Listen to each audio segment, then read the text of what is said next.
Hello friends, so I am queen of trying to do too much and trying to fit 500 activities into a week. And I have to remind myself that it's just math.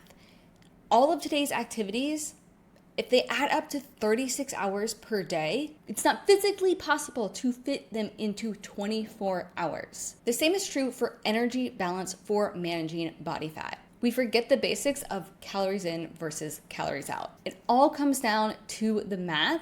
And for some of our ladies who are fine tuning and we're getting into the nitty gritty, we tend to forget that. So in today's episode, I'm giving you a reminder and some recent examples that may be showing up for you too. So let's get into it.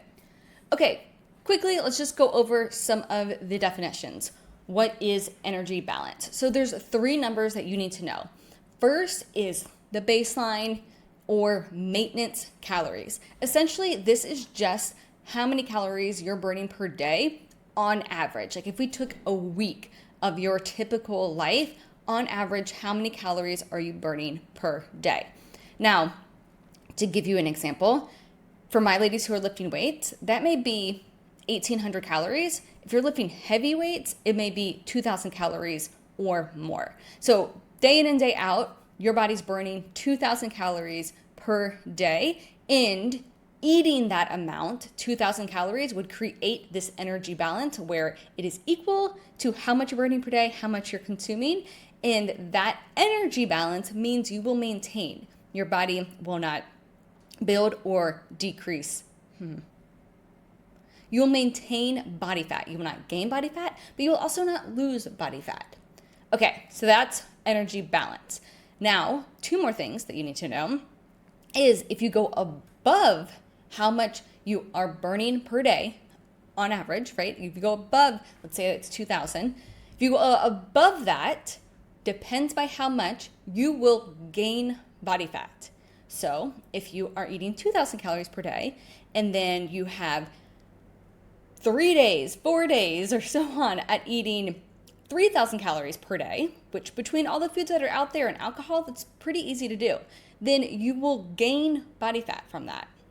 Now, opposite, if we go back to our baseline and energy balance, if you eat less than you are burning per day, and it will have to be an adequate amount, then you will decrease body fat. After there's an initial buy-in period, maybe a couple of days of consistently eating under that, right? Just one day likely won't change that. But after, let's say, a couple of days, and then consistently eating less than you are burning per day, then you will decrease body fat. So you have energy balance, and then you have eating in a surplus, eating more than what you're burning per day, and then you have eating in a calorie deficit or eating less than what you're burning per day. So you're generally, on average, always eating at one of these three things. You're either eating at maintenance, you're eating in a surplus, whether it's intentional or not, or you're eating at a calorie deficit. But the thing to note here, if you just do one day up and down, it really isn't going to change anything. It's what you're consistently doing over a period of time. Now, I would say the one day up or down, potentially could you gain a lot of body fat in one day? Maybe, depends how many calories, right, that you're pushing it. So that's just something to consider too. All right, so just to give you some math around this too, 3,500 calories equals to 1 pound of body fat. So let's say you overate 1,000 calories per day, then over about 4-ish days is when you would gain about 1 pound of body fat, right? Whereas that is very easy to do. On the other side, under eating 1,000 calories per day isn't just going to happen, right? You would be very hangry, so that likely isn't going to happen. But what that typically looks like is 3,500 calories divided by 7 days per week. That gives you about a 500 calorie deficit per day, and that would equate to decreasing about 1 pound per week on average. So that's just to give you a little idea to wrap your head around some numbers and some math there. Now, of course, this is very basic, right? But we tend to forget this, especially when we're working to optimize it. This is what's generic and what a lot of what you see weight loss centered around.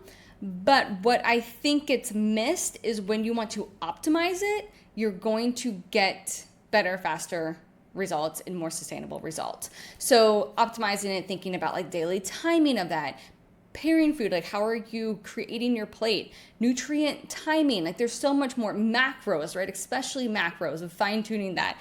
There's so much more to get into that's going to make it so much easier, get so much faster results and way more sustainable. So when we're focused on that, we can tend to forget that the basic principle of it all comes back to that energy balance principle of those calories. So I just want to remind people of that, and maybe it clicks a different way by hearing it just short and sweet like this.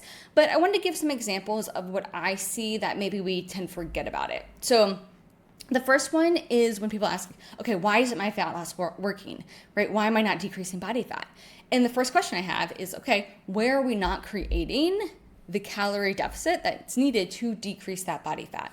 So that is what it comes down to. And typically it is due to adherence, right? Or we're not, somewhere we are eating more than we think we're eating.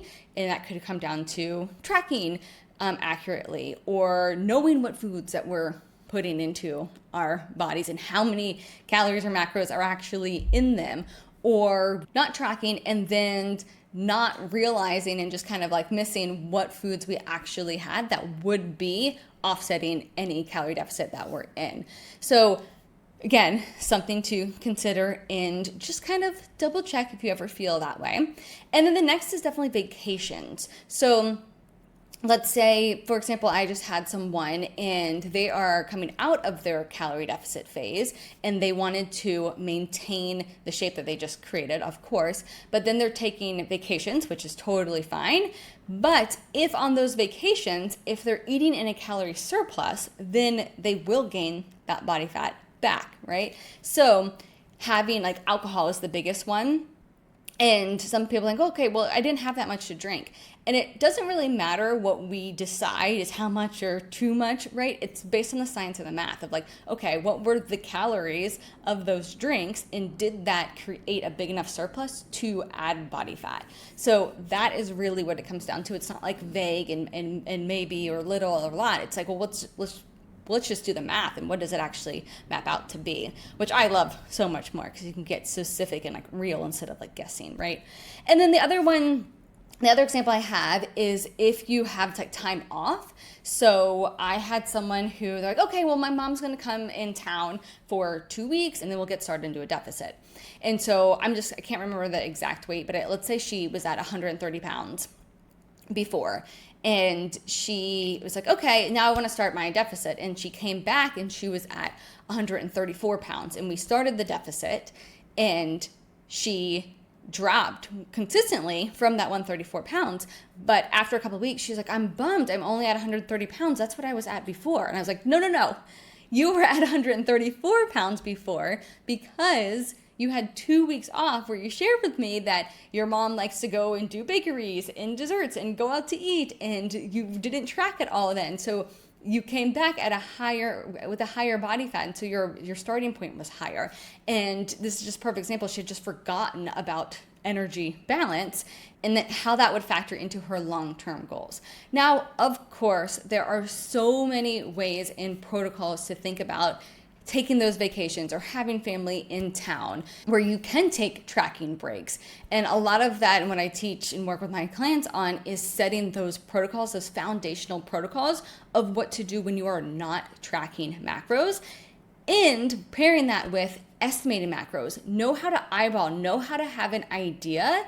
So that way, when you do have these more enjoyable or flexible foods, you know that you are still working within the bounds of science where you're still honoring that energy balance to be able to manage body fat and not gain body fat if you don't want to.